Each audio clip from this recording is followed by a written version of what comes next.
Buenos días a todos. It's my pleasure to introduce you al Professor Fadi Fakhoury from Hospital Central Universitario de Nantes. El doctor Fakhoury es un gran experto, especialmente en lo referente a las microangiopatías trombóticas de cualquier causa y especialmente al síndrome hemolítico urémico de cualquier causa también. Sus trabajos son extensos en este campo, además de la vasculitis y la nefropatía por C3.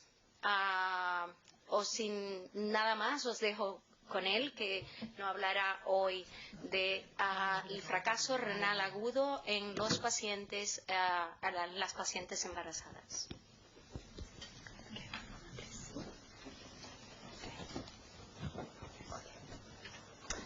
Thank you for this very nice introduction, and thank you for the invitation, especially to Jose. It's always a pleasure. It's my third time, so it means that it's always a pleasure to come and see you again. So we'll discuss about acute kidney injury in pregnancy. I'm going to try like this. And there are several ways how we can define acute kidney injury in pregnancy, ranging from, I think it's here, ranging from increase in serum creatinine to dialysis requirement. But if you take into account the fact that during normal pregnancy, serum creatinine should decrease during pregnancy, I believe that small increases in serum creatinine at 0.7 or even 0.8 milligram per deciliter should be considered acute kidney injury in pregnancy. Of course, if you have also proteinuria and hypertension, it gives more weight to the diagnosis.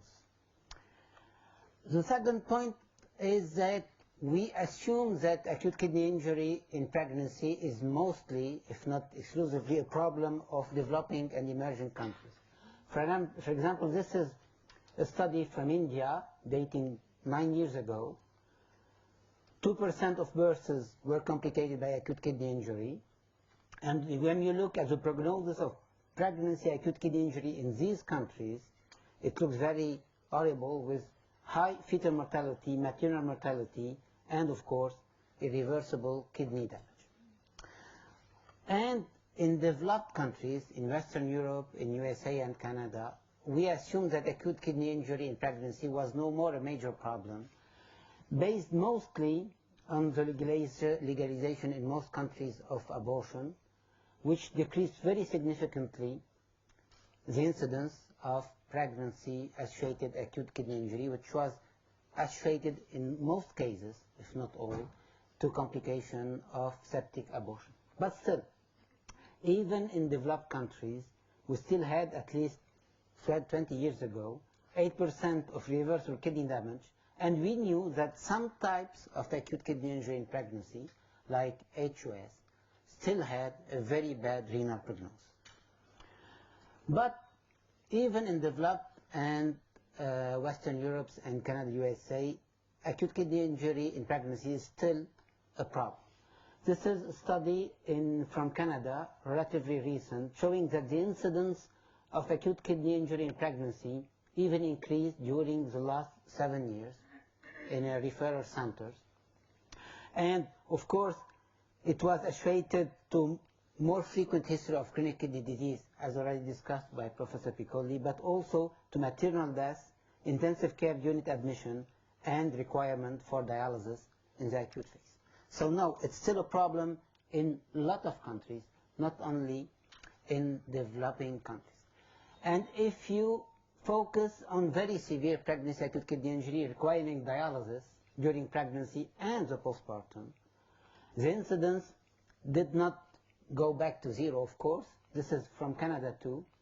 From 1997 to 2011, it decreased a little bit, but it's still significant, with a high proportion of patients requiring dialysis.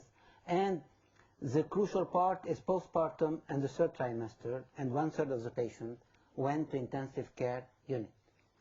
And once again, you have relatively high age at delivery, neighborhood income, hypertension, and once again, chronic kidney disease. And if you have already met a nephrologist, it's not a good sign for a good pregnancy. So, and in this study, you have still a significant maternal mortality, look here, and chronic dialysis dependence, 4%, and 4% maternal mortality. One of the explanations given by the authors, especially in this first study, is that we are over-treating acute kidney injury, at least we are over-treating some hypertensive complication of pregnancy. And they give the example of, for example, preeclampsia, when you use a lot of diuretics in order to avoid fluid overload, and then you create some form of pre-renal acute kidney injury. Of course, when you talk about acute kidney injury, we include pre-renal reversible acute kidney injury in this setting at least. But one of the major problems with pregnancy acute kidney injury is the complexity and the diverse causes of acute kidney injury in pregnancy. Septic abortion in some countries, but we stick mostly to sepsis, preeclampsia, eclampsia, HELLP syndrome, and of course TMA and coagulation dysregulation. So I'll discuss the most frequent causes of acute kidney injury, and of course I go back to other more rare forms of this disorder. So TMA and hypertensive complication. What is the boundaries? Where to put the boundaries is not very clear. Preeclampsia and thrombotic microangiopathy, which in this study included HELLP syndrome, accounted for roughly 40–45% of cases of all severe dialysis requiring acute kidney injury occurring in pregnancy and the postpartum. And if you add postpartum bleeding, I'll go back to this cause, you add almost 17%. And of course, you have some forms of coexisting comorbidities, including heart failure, and of course, as extensively discussed, of chronic kidney disease. So I'll start with preeclampsia that has been extensively discussed by Professor Piccoli, so I will not go into details. Just 2 points. His pathology in terms of endothelial but also podocyte damage is very similar to what we see in other TMA or TMA-like disorders in pregnancy, which makes the boundaries once again with other forms of TMA a little bit difficult. The second, the timing of pregnancy. The earliest, the higher the risk of acute kidney injury, and even in a very recent Danish study, the earliest, the higher the risk of long-term CKD damage. And as already discussed very elegantly by Professor Piccoli, when you have this storm in the kidney during preeclampsia and HELLP syndrome, one can hardly imagine that you will not have some lesions that will persist after this huge storm of anti-angiogenic storm in the kidney. Preeclampsia, at least in the short term, recovery is usually good. But the most frequent cause is HELLP syndrome, so I'll take some time to discuss HELLP syndrome. This is old figures, but I'll give you roughly some idea of the importance of HELLP syndrome in pregnancy acute kidney injury. Acute kidney injury occurs in 3–15% of cases of HELLP syndrome, and HELLP syndrome accounts for roughly 1/3 of cases of pregnancy acute kidney injury. One of the characteristics of HELLP syndrome, acute kidney injury at least in HELLP syndrome, it at least in the short term, recovery in most cases, in virtually all cases, is very good. For example, this is a study from India showing that all patients with HELLP-associated acute renal failure discharged without renal impairment. And this is another study, rather old, from Belgium, showing that at least the short-term outcome is good. But still, as already discussed, the long-term outcome in terms of hypertension and in terms of CKD is not as good as we thought initially. So what explains the relatively good short-term outcome of acute kidney injury pregnancy?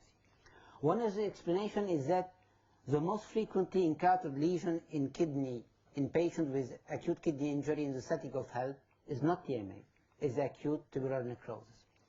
This is summary of all published cases at that time, at least. I'm not aware of a lot of biopsies in patients, kidney biopsies in patients with HELLP syndrome, but still, the most frequent is acute tubular necrosis, or what we call glomerular endotheliosis, which is a form of endothelial cell swelling and detachment and podocyte injury. But true TMA is rather rare, which means that HELLP syndrome is probably a TMA that affects the liver in all cases, but affects, in terms of TMA, the kidney in only a minority of patients. And of course, as you all know, the recovery of acute tubular necrosis and glomerular endotheliosis is rather good, at least in the short term. So, if this is the most frequent pathology of acute kidney injury in HELLP syndrome, should we still say that HELLP syndrome is a thrombotic microangiopathy? Thrombotic microangiopathy is a very evolving classification, and each group, and I think each physician has its own classification of TMA. This is the one we proposed recently with Véronique Fermo-Bacchi and Chantal Ouaha. Sometimes we call it HUS with coexisting disease or conditions, infection, cobalamin C, DGK, CPN, atypical HUS, and other forms of TMA. But still, what changed our perspective in the approach of TMAs or TMA-like disorders is the fact that it has been established that complement alternatase pathway dysregulation is the main risk factors for atypical HUS, as I'll show you a little bit later, for pregnancy-associated atypical HUS. When you have a mechanism, you can design a drug, to use a drug. When you have effective drug to treat atypical HUS, we wonder if you can use it in other forms of TMAs, especially pregnancy-associated TMAs or TMA-like disorders. Of course, TMAs has distinct initial mechanisms, but they all end up in the same phenotype of activated pro-thrombotic and pro-inflammatory endothelial cells, and probably the anti-angiogenic atmosphere you have during pregnancy helps a lot to create this phenotype with small or minimal trigger of infection or other disorder. So, we published several years ago, and the Spanish group published also a series showing that what we call pregnancy HUS, or should say pregnancy and postpartum HUS, is atypical HUS linked to complement dysregulation and should be treated like any other atypical HUS. For example, this is the most recent study from Europe, France, UK, and Italy, Remudis group, or almost 90 patients. Most of the cases in the postpartum, at least very shortly after delivery, we said up to 3 months, maybe we are not right, but whatever.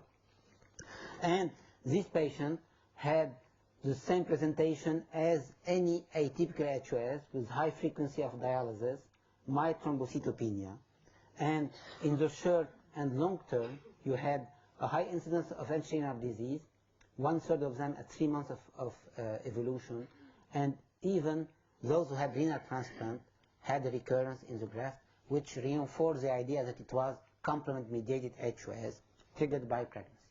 So, most of the physicians assume that pregnancy-associated HUS and postpartum-associated HUS is complement-mediated and should be treated as any complement-mediated. And the Spanish study, I'm sorry I didn't include the slide, showed for the first time the impact of eculizumab in this subtype of pregnancy TMA. And of course, they have a high frequency of complement gene variant, like in any atypical HUS not linked to pregnancy. But one you have to keep in mind that you have other forms of TMAs in pregnancy, including TTP due to deficiency in ADAMTS13 activity. But still, you have one major difference is that it occurs mostly in the second or third trimester, even though in the French recent study you had some cases in the postpartum. But usually, during pregnancy you reach so much von Willebrand factor antigens, you consume your ADAMTS13 activity even in normal pregnancy. So if you are starting with very low and high titer of antibodies, or with congenital genetic deficiency in ADAMTS13, you will induce your TMA rather in the third trimester and even during first pregnancy. But how about HELP? We published several years ago, in 2008, a misleading study, to be honest. We selected patients with HELP syndrome, admitted to nephrology departments, severe acute kidney injury, and we found in only 11 patients, but we found a high proportion of patients with complement gene variants. Some were classified as pathogenic at that time. They turned out to be non-so pathogenic. And 4 patients and 3 additional patients had some form of activation of the complement alternative pathway, which does not mean that it's genetically induced, but still. But this view was rather too optimistic. This is a study from Italy, done in collaboration with Richard Schmidt, showing that the incidence of complement gene variants is very low, 6%. And when we talk about complement gene variants, doesn't mean that all variants are pathogenic and should be confirmed as a major risk factor for this type of disease. And we have non-published studies, results from France, showing a rather low incidence of complement gene variants, especially if you stick to rare variants, less than 0.001% of the total population, 9%, and once again, they are not all pathogenic.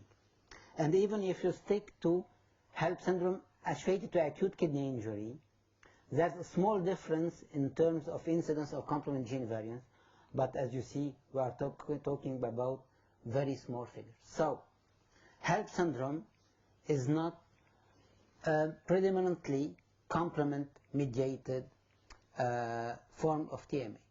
First, it's not predominantly a renal TMA, and second, it's not predominantly a complement-mediated TMA. It doesn't mean that in some very, very severe cases of HELP syndrome, you don't have an activation of complement like in very other disorders. And personally, I have used twice a complement blockade, very short term, 2 infusions in one very, very severe form of HELP syndrome. It seems to respond. I can't be 100% sure that it was complement blockade. One other predominant cause of acute kidney injury is, of course, CKD, as already discussed by Professor Piccoli. And I just wanted to show the slide from Piccoli's group's studies published, just to say that in what we call TMAs during pregnancy, if we exclude preeclampsia, for example, HELP syndrome and HUS, we don't know what is the values and the range of the FLT1 over PLGF ratio.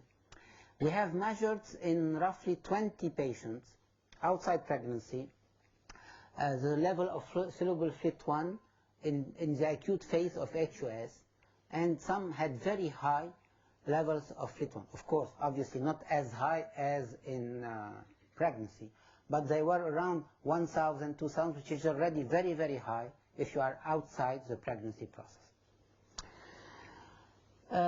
What about the other forms? Of course, you should not miss acute kidney injury unrelated directly to pregnancy. And I must say that probably you are underusing kidney biopsy in the setting of acute kidney injury. For medical reasons, thrombocytopenia, coagulation disorders, but also, in my opinion, for psychological reasons, and I believe in some very selected cases, kidney biopsy, which seems to be rather safe, can give you very valuable clues to decide what to do with the patient, especially in the setting of HELP syndrome, when you can demonstrate very easily that acute kidney injury is related mostly to acute tubular necrosis. And the other cause of acute kidney injury that we thought has almost disappeared in developed countries, Western Europe, UK, Canada, is renal cortical necrosis. It was still a problem in developing countries, even though the incidence was increasing, and it was mostly due to septic abortion. But in France, a couple of years ago, we had an epidemic of acute renal cortical necrosis in the north of France, in one center in Paris, due to severe bleeding in the postpartum and the use of tranexamic acid In our institution, over the past 10 years, we saw only 3 cases, but similar to these ones, very severe bleeding, tranexamic acid use, long duration of treatment, and more or less complete renal cortical necrosis, and all of them, 3 of the patients, unfortunately, evolved to CKD, end-stage disease. 1 on dialysis, 1 transplanted, and 1 has CKD stage 4, but a very severe 4. So we thought it disappeared, it reappeared, and we should keep in mind that this is one potential cause of pregnancy acute kidney injury. So why renal cortical necrosis that we virtually do not see in any other cause of acute kidney injury is still so associated to pregnancy? I believe that the anti-angiogenic atmosphere you have during pregnancy creates already a pre-lesion in endothelial cells that makes endothelial cells, especially in the kidney, very susceptible to ischemia and inflammation, and probably explains why renal cortical necrosis is still so associated to pregnancy. So I will end with a summary. It's some clues. I'm not Moses with the 10 commandments, but I selected 12 clues that I use personally to try to say and to guess what to do in the setting of pregnancy acute kidney injury. The first, it's obvious, but one to have to keep it in mind. Severe bleeding, typical preeclampsia help is to be taken into account. This is obvious, but should be repeated. The second, one should keep in mind that atypical HUS and TTP are rare disorders in pregnancy. Frequency is very important in this setting. For example, for the European study, to get 90 cases of pregnancy atypical HUS, what we believe are true pregnancy atypical HUS, we went to 3 reference centers in 3 countries over a period of at least 15 years to find 90 cases. And TTB in France, the study I showed you, it was about 30-something or 40-something cases over a very huge period of time. The third point is hypertensive complications of pregnancy are still the main cause of pregnancy acute kidney injury. It's not HUS or TTP. HUS or TTP masquerading as HELLP syndrome is a very rare occurrence. This is a question that keeps popping up because you have one very old case report of HELLP syndrome, patient with HELLP syndrome, and subsequently they discovered that she had a congenital deficiency in ADAMTS13. But still, it's very rare. Increase in liver enzyme serum level is very rare in atypical HUS. In the French registry, we don't have any patient with atypical HUS who had more than 2 upper limit of normal of liver enzymes. 6. HELLP syndrome is a TMA affecting mainly the liver and more rarely the kidney, which means that not all acute kidney injury related to HELLP syndrome should undergo plasmid change, which goes to the 7th point. HELLP syndrome is not predominantly a complement-mediated TMA.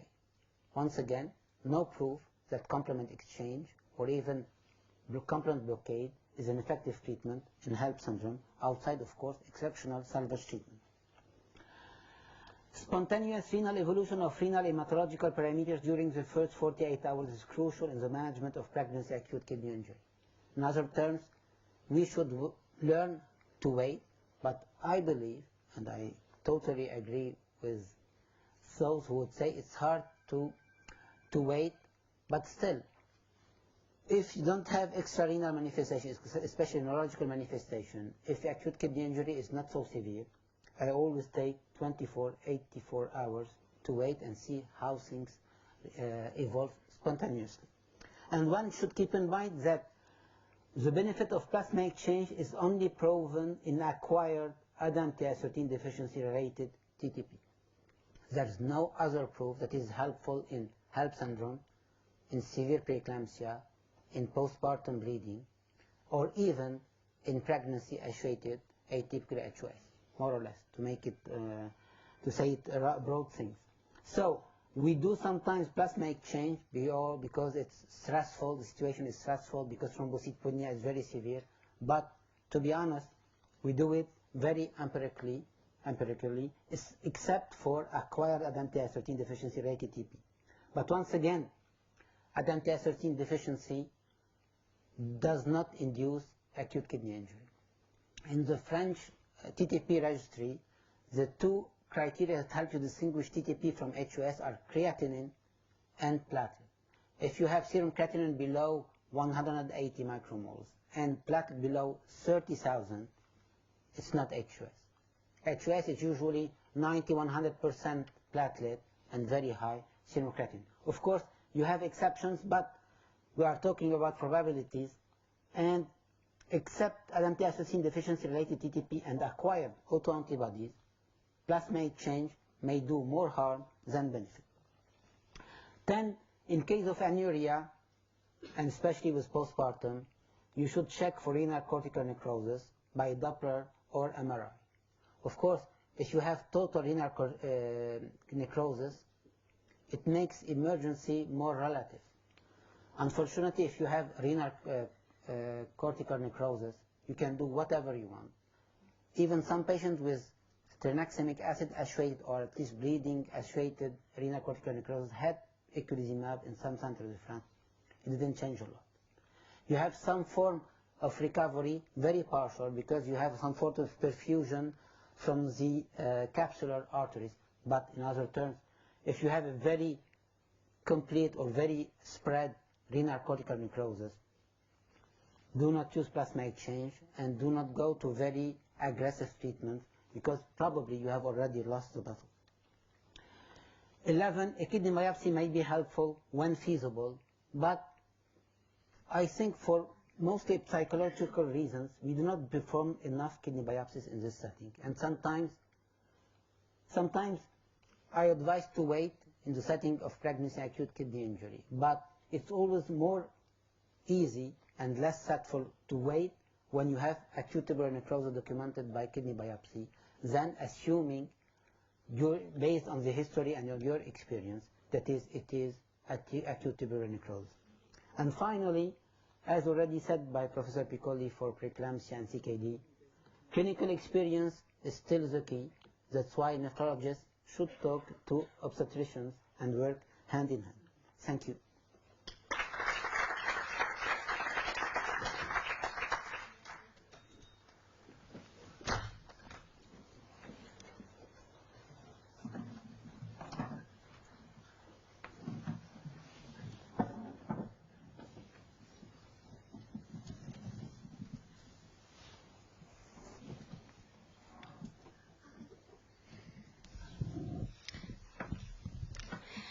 Thank you, Dr. Fakhri, for an excellent talk. Now is open the turn of questions. Las preguntas, por favor. So, for how long did you maintain, you started eculizumab at 48 hours? For how long did you maintain the drug? So, if we start eculizumab, we assume that you made the diagnosis of atypical HUS. So what we do in our country, we treat for 4 to 6 months to get genetics. If you have no variant, we stop. If you have a variant, it depends on the pathogenicity of the variant. As you know, the Italian group, the Netherlands group, and we published retrospective data about this. And I think there's experience in Spain too. But in our prospective study, which will finish in a couple of months, we have the same trend. If you don't have a complement gene variant, pregnancy or no pregnancy, the risk of relapse after discontinuation is below 10%. If you have a factor H mutation, it's a little bit high. So what we do is we treat for 4 to 6 months to get genetics. No variant, we stop. Variant, honestly, we depend on Véronique Frémaux-Bacqui. If she tells us it's pathogenic, we don't stop. Like Santiago de Cordoba here in Spain. If he tells you this is not pathogenic, it's a common variant, or I can tell you it's 5% of the total population, usually we stop. But once again, it's based on a case-by-case study. We assumed initially that pregnancy would be, for some clinicians, including me, an argument to stop. Because if you need such huge triggers as pregnancy to have HUS, which means that you will not develop HUS very simply if you stop eculizumab. But we don't know if you had the first episode of HUS, you don't have minimal residual lesions in your kidneys that will trigger more easily HUS. And second, the weight of variants is so important, you can't see any difference, presence or no presence. And do you use biomarkers, C5b? In our prospective study, we have biomarkers. We have started analyzing them. We don't see a lot. Honestly, we only looked a little bit. I looked a little bit. It's not a very statistical analysis, but we don't see a very clear trend to see that, for example, those who keep a very high soluble C5b9 will relapse or not. I think the conclusion of our prospective study is that it will confirm that if you have no variant, you can stop more or less relaxed because the risk of relapse is very low.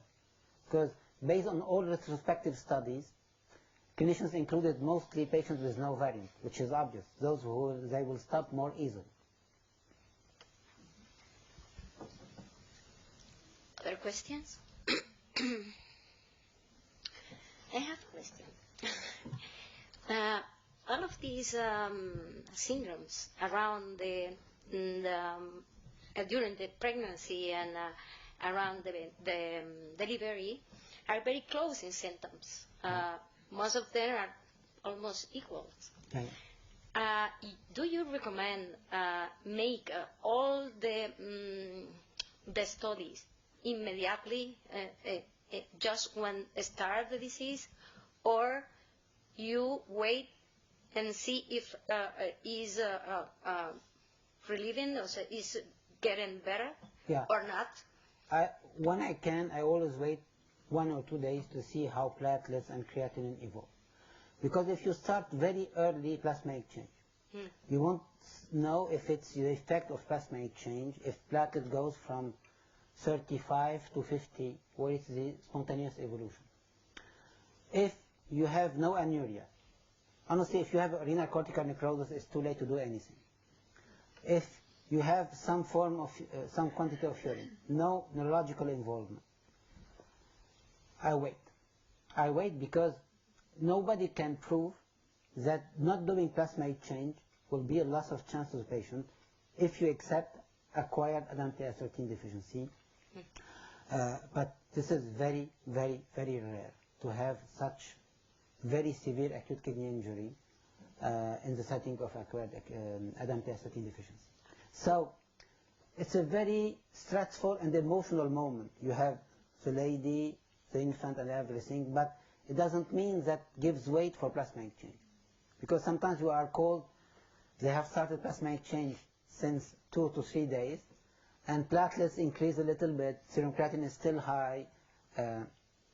I don't think it's a waste of chance not to start very early plasma exchange, but it's a personal opinion, and unfortunately sometimes you have to make a guess.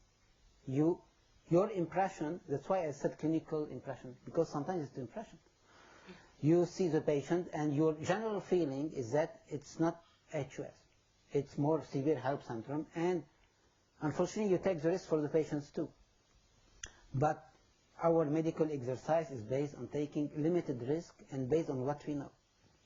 But a lot of stressed and less stressed physicians start very early and aggressively plasma exchange, when sometimes we do more harm than benefit to these patients.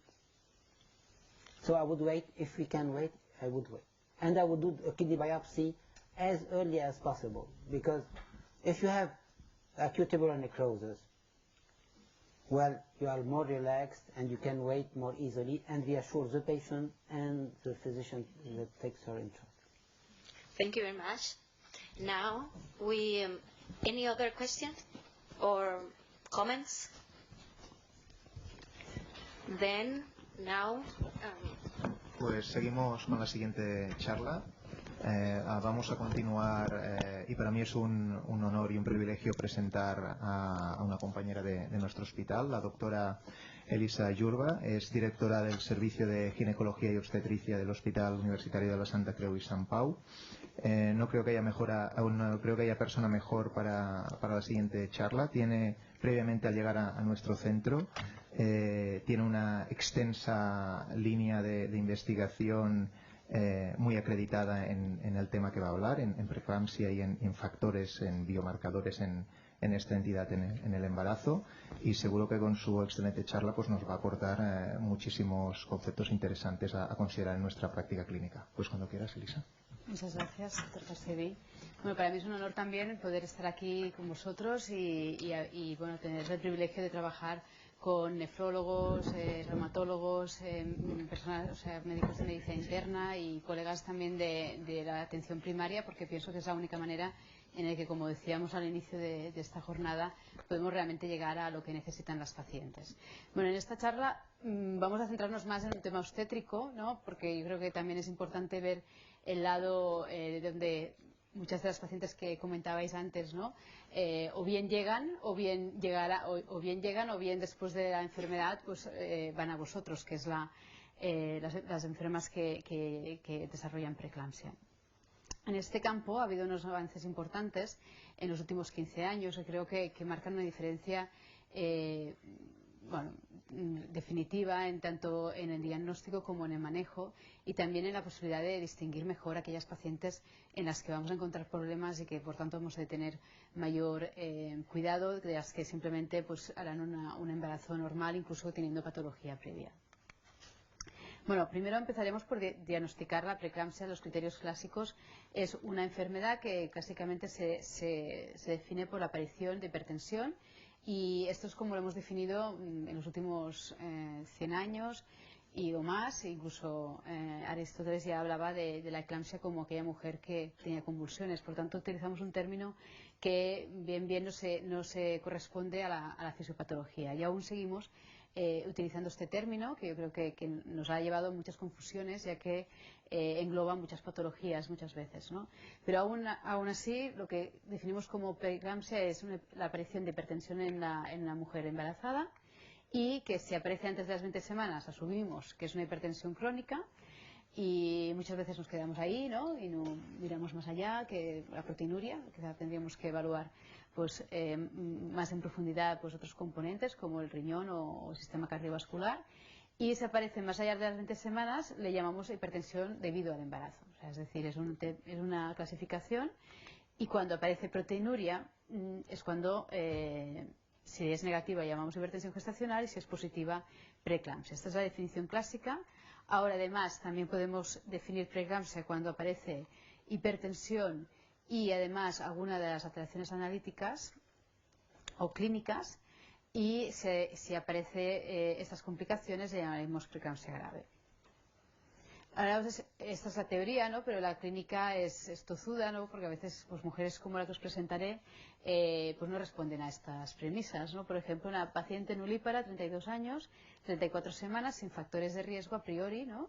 Que se estaba llevando en atención primaria, y que aparece un día en urgencias porque tiene náuseas y vómitos. Esta paciente, el ginecólogo que estaba de guardia, pues le hizo todo un despistaje, ¿no? Porque le tomó la tensión arterial, que era dentro de la normalidad, una proteinuria que fue negativa, le hizo un monitor fetal que era normal, le realizó una analítica que vemos que tenía una ligera transaminitis y unas plaquetas en el límite bajo de la normalidad. Pero pues la mayoría podríamos pensar ¿qué vamos a hacer? ¿Qué hizo esta persona? Dijo que hiciese dieta, o bien realizar una ecografía patobiliar porque había un aumento de las transaminasas, o bien pensó en la preeclampsia, o bien la ingresó. Bueno, lo que pasó y lo que hubiésemos hecho, yo creo, la mayoría de nosotros estando de guardia, fue pensar que era una gastroenteritis, le dio dieta y la mandó a casa. Pero esta paciente, a cabo de unas horas, su marido llamó a 061 porque convulsionó, y tomaron la tensión en ese momento. La tensión era normal, la proteinuria también era negativa cuando vino al hospital, y realmente cuando llegó ya la diagnosticamos de una eclampsia y de un gel porque había alteraciones analíticas más allá, ¿no? Por tanto, esta paciente nos enseña, y que realmente es un cuadro afortunadamente muy infrecuente, pero sí que nos enseña que realmente esta clasificación o esta definición de la preeclampsia no es suficiente, ¿no? Porque vemos que la paciente no cumplía criterios, realmente acabó siendo una complicación muy grave.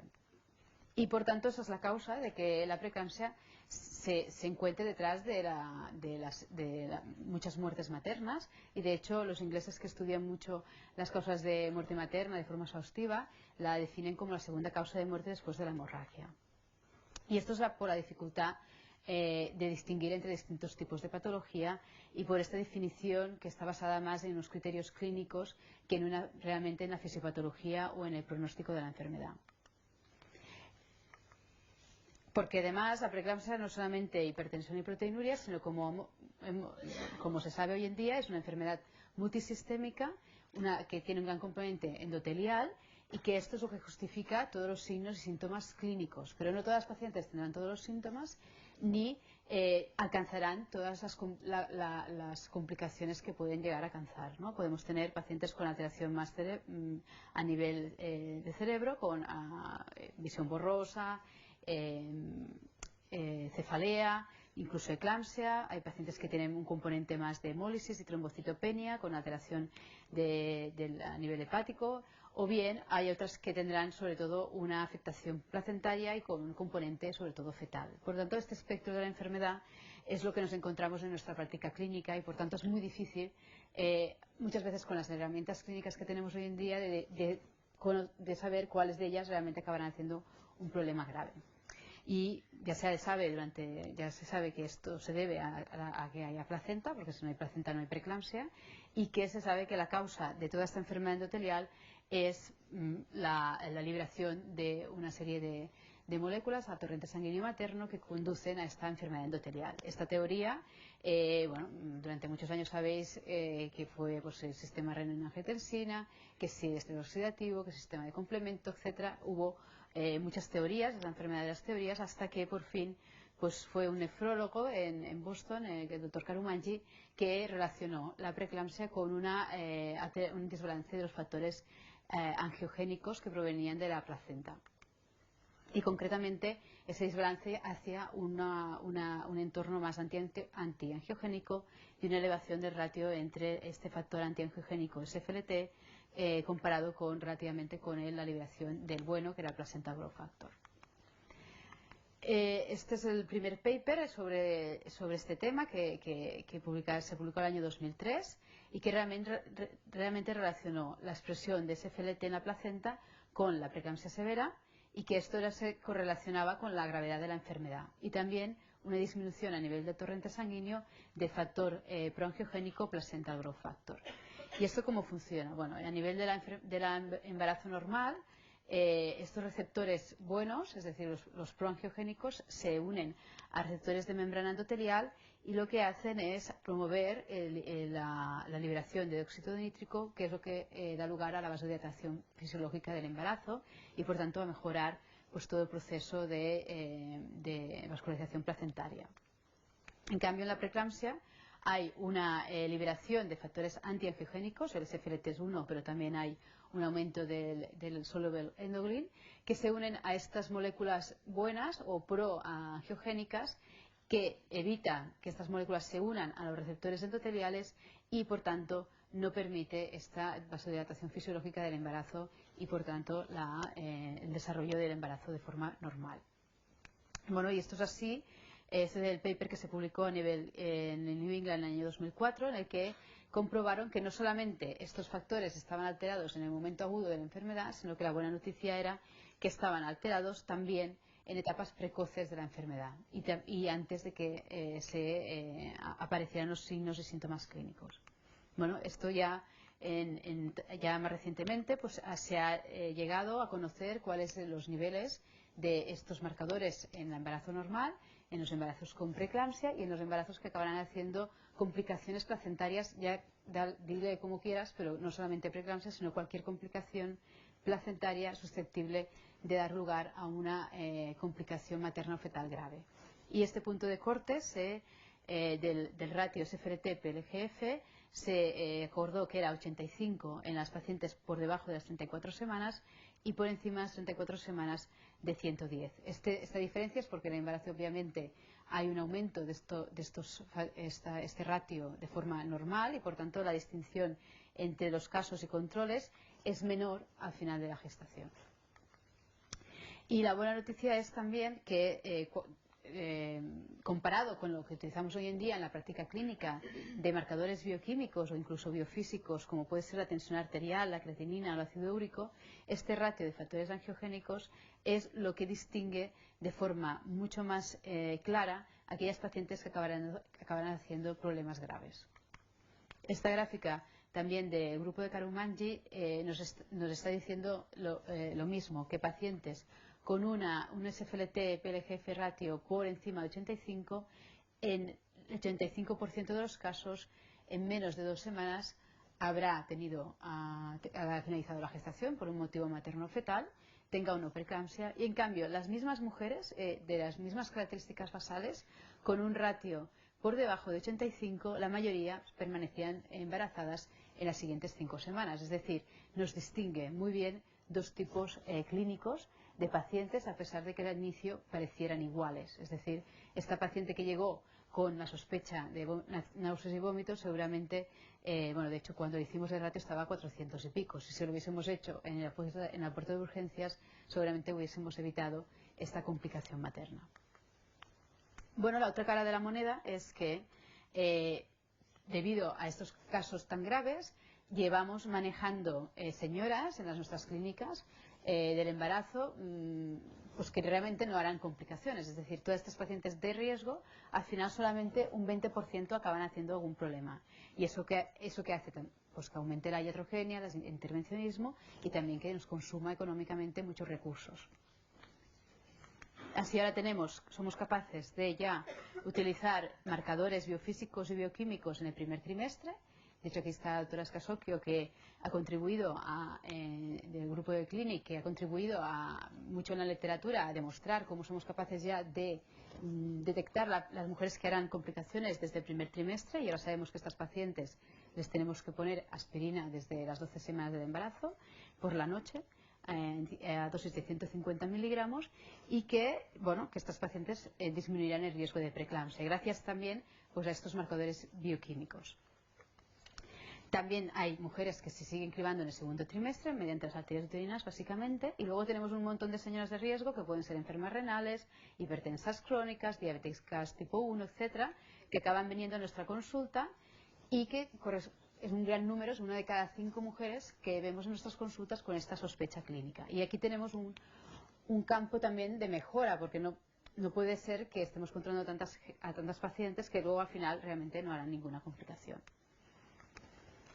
Por ejemplo, esta mujer que tenía muchos factores de riesgo, 41 años, tenía 2 abortos previos, era una hipertensa crónica, que actualmente no llevaba tratamiento y tenía una historia pues terrorífica. Había tenido 2 muertes fetales a las 24 y a las 29 semanas por CIR precoces y actualmente en este embarazo no tenía se hizo estudio de trombofilia, no tenía alteración de ningún marcador de la trombofilia, pero sí que por esos antecedentes pues se inició tratamiento ya con aspirina y heparina desde el inicio del embarazo. Bueno, pues esta mujer con estos componentes tanto emocionales, como decía antes la doctora Silva, como patológicos, ¿no? De patología previa, pues llegó un día a las 26 semanas a urgencias con una tensión de 155/94, edemas no presentaba, una analítica normal, una eco fetal con un feto que crecía normal, tenía Doppler tanto de la umbilical como uterinas normal. Bueno, ¿qué haría el obstetra que está en urgencias de cualquier hospital con esta mujer? ¿Quién ingresaría a esta señora? ¿No solamente uno ingresaría a esta señora?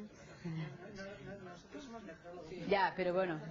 Pero aunque seáis nefrólogos, os daría miedo, ¿no? Esa señora, o sea, claro, los antecedentes, componente emocional, etcétera, o sea, no no le puedes decir a esta señora no te va a pasar nada, vete a tu casa, porque, hombre, tiene 2 óbitos anteriores, es hipertensa, va a tener, o sea, bueno, vamos, todo el mundo creo que lo más razonable era ingresar a esta señora. De hecho, se ingresó y de hecho es lo que se hace aún habitualmente. O sea, este estudio realizado en pacientes de riesgo con componente pues, sospecha de preeclampsia o preeclampsia, se ingresaron.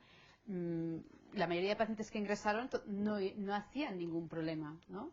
Y de hecho con los factores angiogénicos son lo que nos puede distinguir si realmente debemos ingresar a esta paciente o no. Este fue el motivo de un estudio que se realizó en el año 2016, se publicó en el New England, que lo publicamos conjuntamente con nuestros compañeros pues, del resto de Europa, y en el que la pregunta era esta: ¿son los factores angiogénicos o el ratio de SFLT-PDGF capaz de distinguir aquellas mujeres que acabarán haciendo un problema de las que no? Y para esto pues, se evaluaron más de 1000 pacientes, que los clínicos obviamente no sabíamos el resultado de esta determinación, y se vio que un único punto de corte, que fue de 38, servía tanto para distinguir a aquellas pacientes que no harían complicaciones y que se podía hacer una conducta expectante con un valor predictivo negativo del 99%, es decir, tengo un ratio por debajo de 38, mujer como es la que os he presentado, y no hará ninguna complicación en la próxima semana, por lo tanto la puedo enviar a casa. Y esto es así en el 99,5% de los casos. Y en cambio, si presenta un ratio por encima de 38, esta mujer o otra como esta, sí que debemos ingresarla, porque en este grupo sí que tiene muy alto riesgo de acabar desarrollando una complicación en las próximas 4 semanas. Y como habéis visto, si está por encima de 85, en las próximas 2 semanas. Por tanto, esta información clínica es muy relevante, porque veis aquí también en otra manera de verlo, lo mismo, que si el ratio era más alto de 38, en este grupo de sospecha de preeclampsia, el tiempo entre que se incluyó en el estudio hasta que finalizó el embarazo fue menos de un mes. En cambio, las que tenían un ratio normal, pues este periodo se prolongó. Esto fue significativamente más importante en el grupo de embarazadas pretérmino, obviamente, porque las otras ya parían igualmente, ¿no? Pero en ambos grupos hubo diferencias estadísticamente significativas.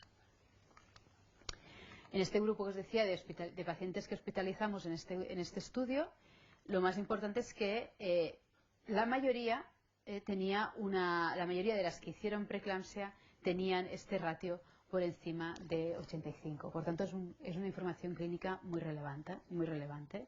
¿Y eso qué quiere decir? Que 2/3 de los ingresos que realizamos se podrían evitar. Y no solamente ingresos, sino también partos inducidos que no hubiese hecho falta, y heterogenia.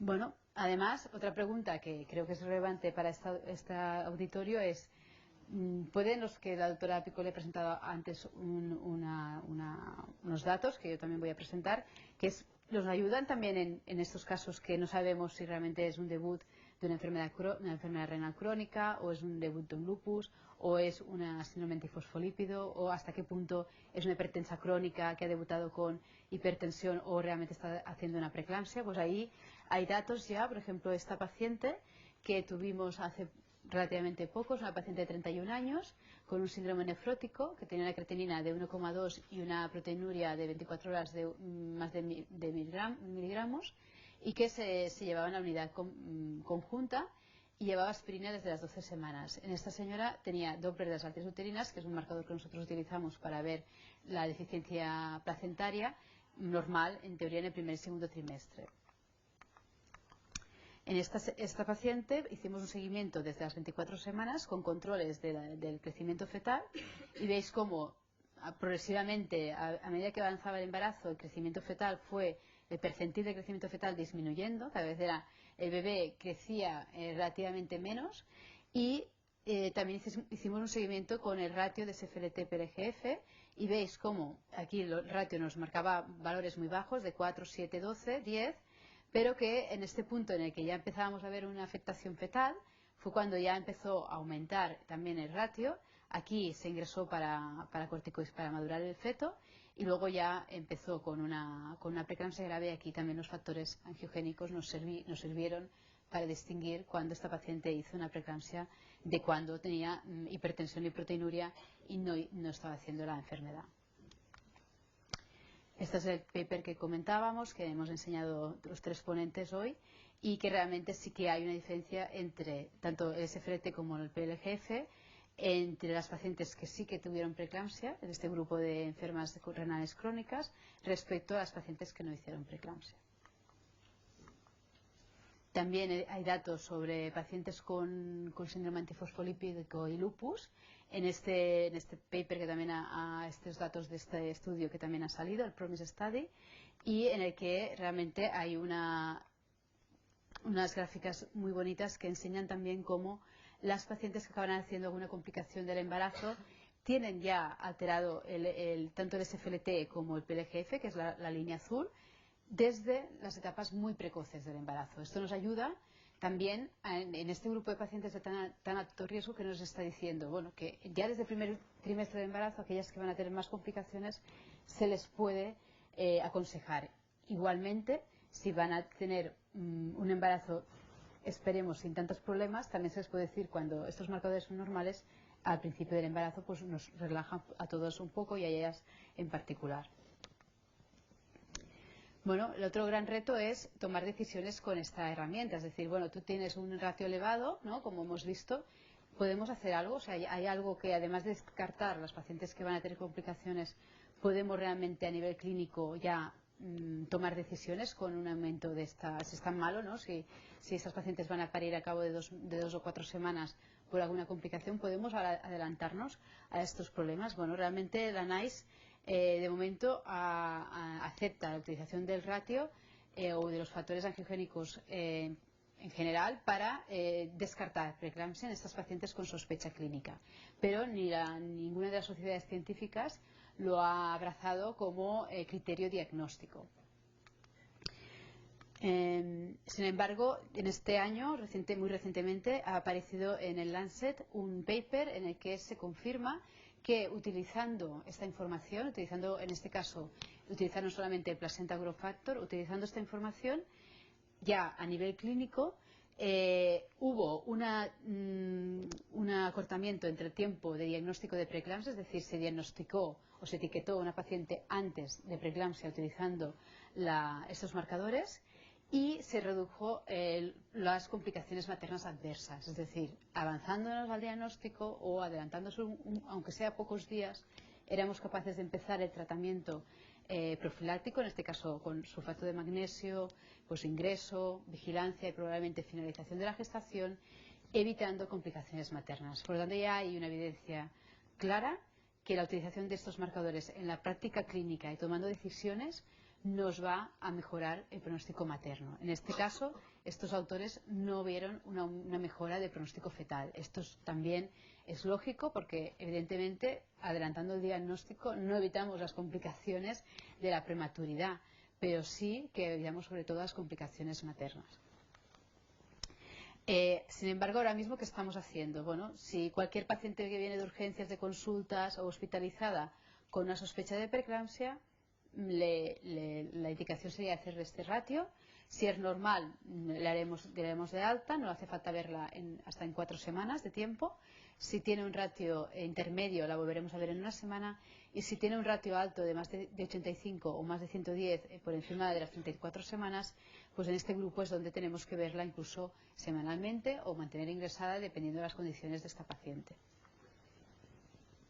Por ejemplo, os explico otro caso clínico, una señora de 30 semanas que venía, que era secundípara, en principio sin ningún factor de riesgo, pero que nos enviaban a la consulta porque presentaba un feto con un peso fetal estimado por debajo percentil 10. En la consulta la vimos, era el paciente con tensión normal, edema negativa, analítica normal. En el ECO pues objetivamos un percentil 8, hicimos un control o sea, siempre se mide la proteinuria en todas las gestantes, era positiva, 2 cruces, presentaba no presentaba alteraciones Doppler y también las arterias uterinas eran normales. Pero le hicimos el ratio a esta paciente, no sabíamos por qué tenía la proteinuria, ¿no? Dijimos que es raro, le pedimos un ratio, salió de 543, ¿no? Totalmente inesperado. O sea, esta señora yo la daba por bueno, será que tiene una infección de orina, ¿no? No, para nada pensábamos encontrar este ratio.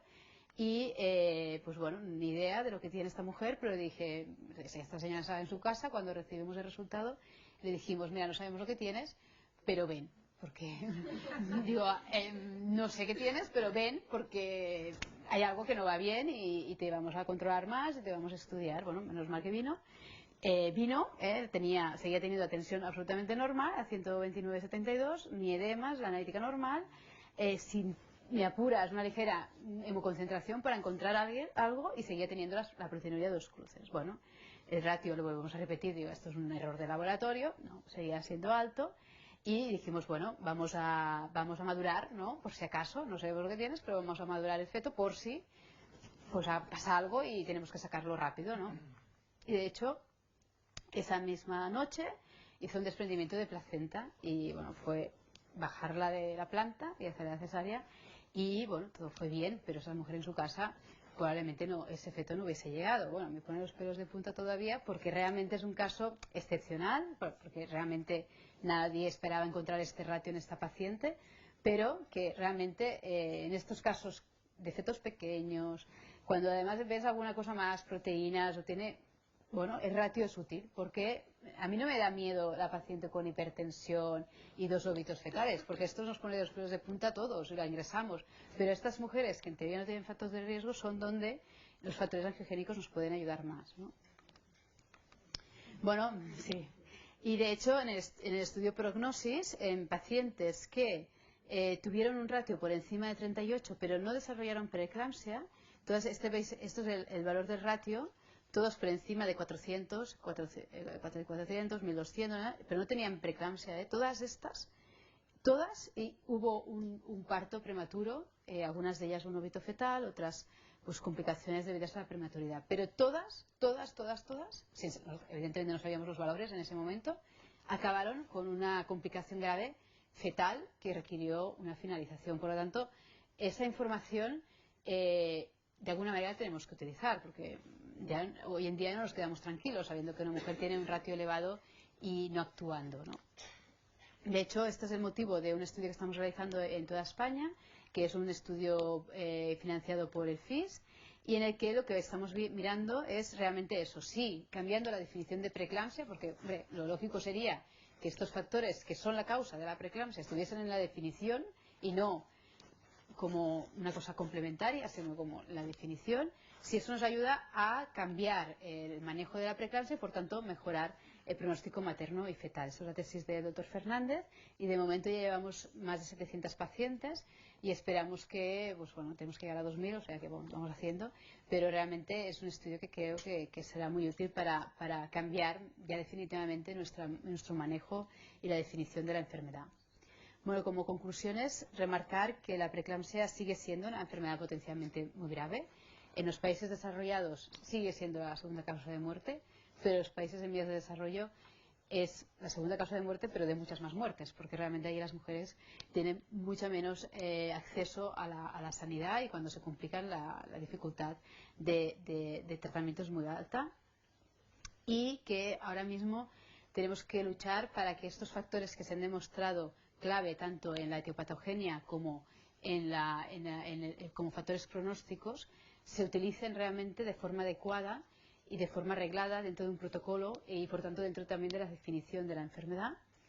Y además no son muy útiles para distinguir entre las pacientes con patología múltiple, con enfermedad renal, con enfermedad lúpica, con enfermedades reumatológicas, con antecedentes, con hipertensión, aquellas que en ese momento están realmente con riesgo de desarrollar una complicación grave materno-fetal, de las que no. Y eso nos ayuda tanto a nivel psicológico del médico como a nivel psicológico de la mujer, como para tomar decisiones de forma adecuada. Muchas pacientes se habían acabado de forma innecesaria cuando esta herramienta no la teníamos a nuestro alcance, pensando que esa mujer se estaba haciendo una preeclampsia grave y bueno, en muchos sitios lo que hacían, sacamos al feto y se acabó el problema y no era eso, el feto pues fue una complicación de la prematuridad y por tanto creo que es importante remarcar este uso para el futuro de control de estas pacientes.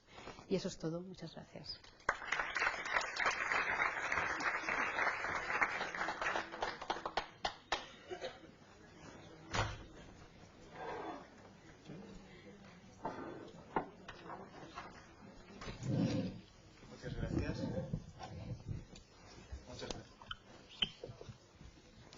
oye bien, ¿no? Muchas gracias, doctora Yurba. ¿Preguntas para esta interesante charla, por favor? Nada.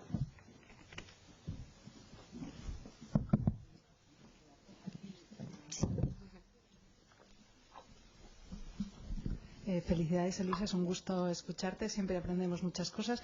Yo tengo dos preguntas. Una parece como muy obvia, pero tú te lees las guías recientemente que han salido en el 2018, tanto de hipertensión como unas guías que han salido específicas de complicaciones cardiovasculares en la gestación, y todos estos marcadores que nos comentas no salen como recomendación. Entonces, ¿qué es lo que pasa, en tu opinión, para que no salgan? ¿Qué es lo que bueno, falta? Creo que hacía falta la comprobación de que la inclusión de esos marcadores en el manejo de las pacientes cambia los resultados prenatales. O sea, hasta ahora teníamos claras evidencias por el Lancet por el New England del 2016, por el estudio de prognosis, que estos marcadores sí que sirven para distinguir las pacientes que eran complicaciones de las que no, pero no habíamos demostrado que eso cambiara el pronóstico materno y fetal, y por tanto aún se resistían, ¿no? los resistentes al cambio se resisten, que muchas veces son la gente que decide estas guías, ¿no?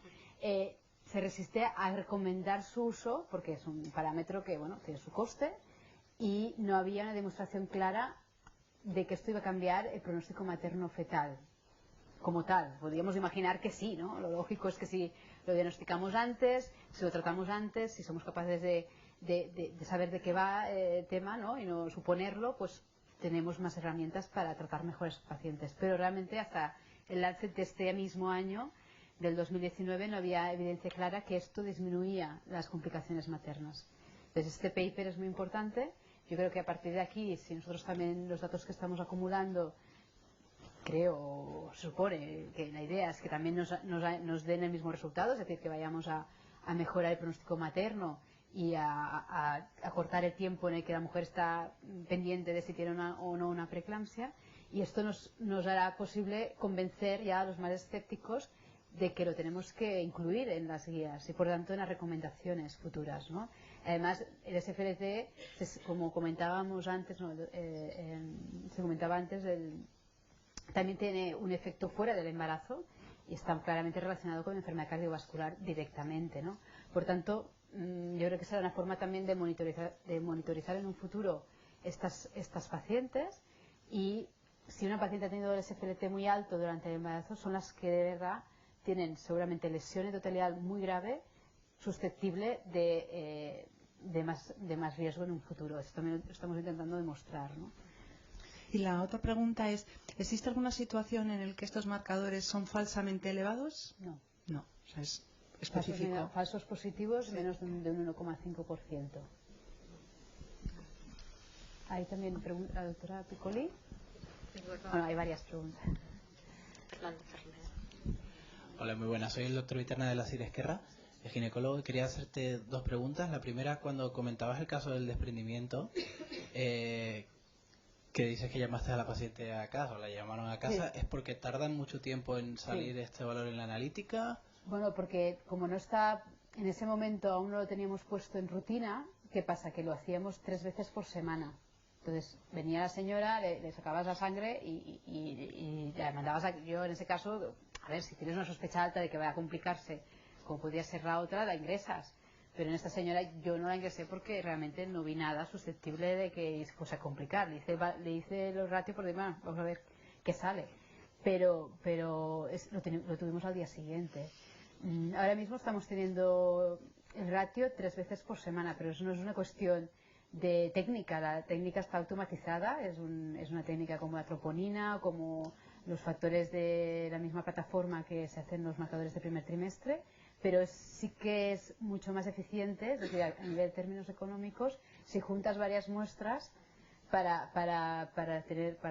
que no gastar tanto kit con una paciente, ¿no?, al día, que entonces te gasta los controles y los casos, ¿no? Entonces, bueno, Realmente lo ideal sería tener urgencias. Dentro de unos años tendremos esto como la troponina para los infartos, que también se tardó unos cuantos años, a pesar que la evidencia era clara que esto determinaba totalmente el pronóstico del enfermo. Pues esto va a ser igual, es un tema de presupuesto y de casuística, ¿no? Si tú tienes suficiente casuística, en las Palmas de Gran Canaria lo hacen de urgencia, porque tienen 6.000 partos y ahí tienen más señoras, bueno, la mitad de la población es obesa, hipertensa, pues les sale a cuenta, ¿no? Nosotros somos, bueno, más delgaditos, más no sé qué, más cuidamos más y no tenemos 6.000 partos, ¿no? Entonces, bueno, es jugar un poco con los márgenes que te da, pues, gerencia, pero en nuestro caso, pues con 3 días a la semana. ¿Es muy caro? No, no es que sea muy caro. La determinación, si la aprovechas toda, el kit, te cuesta 30 euros. Pero claro, si es un kit que abres... ¿Con un kit cuánto se hace? 100. Con un kit 100, pero cada vez que haces un caso tienes que hacer 3 controles. O si haces 5 casos, 3 controles también, para balancear, tienen que ver la forma que se hace. Entonces, si haces uno y te gastas 3 y al cabo de un mes otro, ¿qué pasa? Que gastas un kit que dura 3 meses, el kit dura 3 meses. Si en 3 meses has hecho 10 pacientes, te ha costado 300 euros la paciente, ¿entiendes? Entonces, la forma es o centralizar en un laboratorio, que ya hay laboratorios externos que se hace la técnica y te la pueden dar ese mismo día, o si lo haces en tu hospital, pues valorar realmente pues tu casuística, si concentrarlo en un par de días a la semana, de inicio, cuando esto esté más estandarizado, pues más, ¿eh? Pero es un tema, no es caro, pero sí que es caro si no se aprovecha bien. Entonces, es ahí donde se tiene que ser un poco, tener picardía. Luego, cuando otra manera de aprovechar el kit es, vamos a hacer primer trimestre con lo que sobre, ¿no? Eso es lo que estamos haciendo nosotros. Bueno, pues vamos aprovechando el kit, ¿verdad? Para tirarlo, pues oye, vamos a aprovecharlo con señores de primer trimestre, que es lo que estamos haciendo ahora, ¿no? Haciendo un screening secuencial de preeclampsia. Claro, y una vez que tienes un resultado negativo, ¿cuánto tiempo puedes estar tranquilo? 4 semanas. 4 semanas. En 4 semanas, otro paper que sacamos después, el 99,5 era para una semana, pero para 4 semanas también sacamos de los datos de prognosis que es un 95% de valor predictivo negativo. Es decir, hasta 4 semanas, 95% no hicieron ninguna complicación. Independientemente de que esa paciente te venga a urgencias otra vez por unas tensiones altas o... Independientemente. ¿No se lo repites? No, en teoría no. Ahora, sí, no. Claro. A ver, hay casos y casos, ¿no? Pero en principio es que no te vendrá. Vale. Es que no te vienen. Gracias. La doctora Piccoli, lo digo bien. Would you, in a patient with known chronic kidney disease, would you advise making a SLIT1 PLGF testing during pregnancy or not? No, definitely not, because the majority of them would be normal. I mean, it's only this prognosis study was held in a group of patients with suspicion of preeclampsia. No study has been done in normal population, so we don't know really if it will be cost benefit. Maybe it would, but in theory, what is now known is that in patients with a suspicion of preeclampsia. However, it's true that this group of suspicion of preeclampsia was very open group. I mean, anything you think it may have preeclampsia, you put in the study. So it's like patient with edema, patient with small fetus for gestational age, patients with abnormal uterine Doppler, where 20% of them were from this group, patients with headache. I mean, whatever do you think that could have preeclampsia, previous history of preeclampsia or small for gestational age. And the other thing is, do you, we can do the markers if we do a screening in combination with other markers that we are trying to do now in the first trimester, the PLGF together with maternal history factors and blood pressure, uterine artery Doppler, and PLGF, done in all the population, to know which patients are attributable to give aspirin and to have follow them up in a serial way to avoid preeclampsia, but not in general population. But chronic kidney disease patients are not the general population. No, of course. Are you saying in chronic kidney disease patients? Okay, yes, sure. Let's say in high risk that, groups, chronic kidney disease or previous Of course, preeclampsia, would you suggest doing it and repeating it every month? Every 4 weeks. Beginning from 24 weeks, every 4 weeks until delivery. Yes. Doctora Fernández, allí.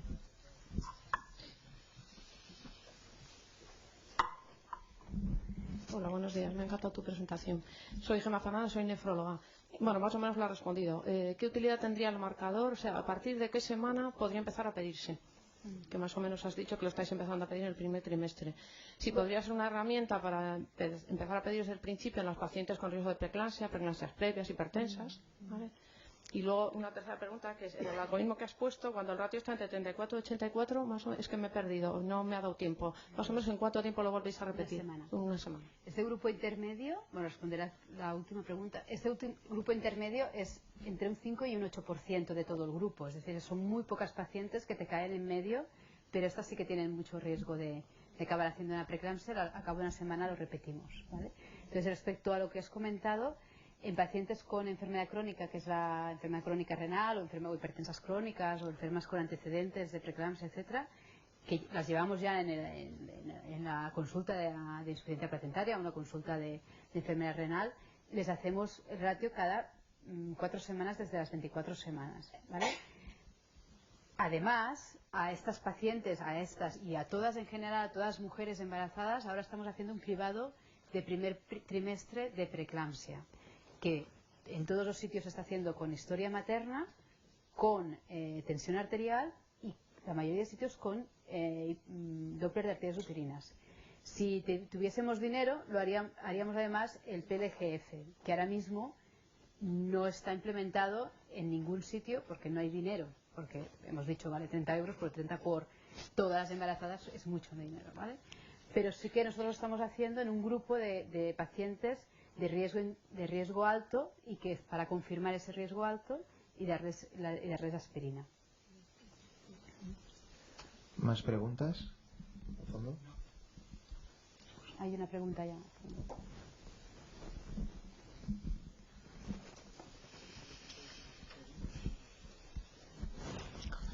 Hola, buenos días.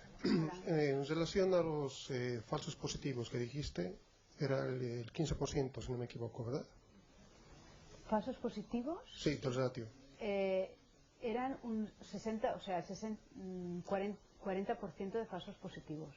O sea, en 4 semanas, ¿eh? O sea, en las próximas del ratio, cuando hablábamos de grupo de sospecha clínica, que tenían un ratio por encima de 38, el 60% desarrollaba preeclampsia o alguna complicación relacionada con la placenta en las próximas 4 semanas.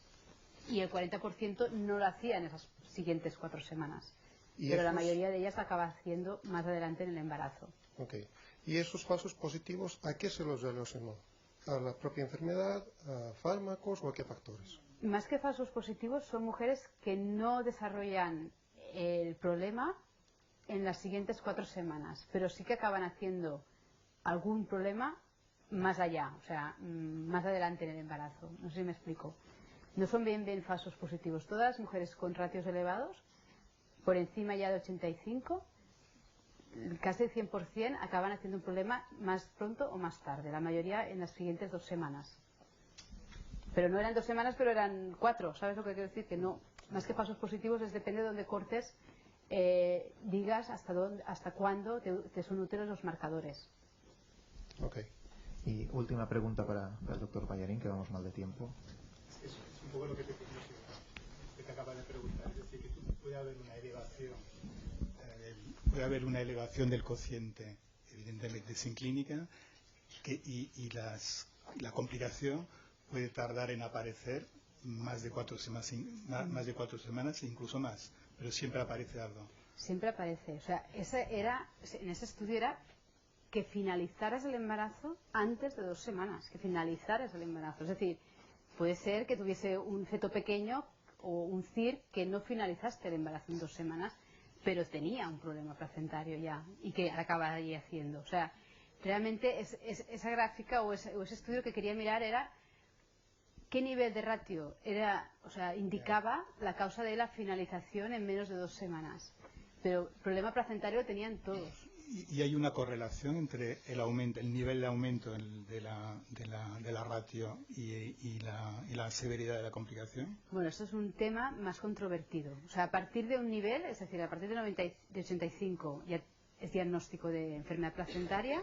A partir de 210 se sabe que la probabilidad de complicaciones en breves es muy alta, y a partir de 665, en 48 horas, el 95% de los pacientes habían parido, ¿vale? Pero realmente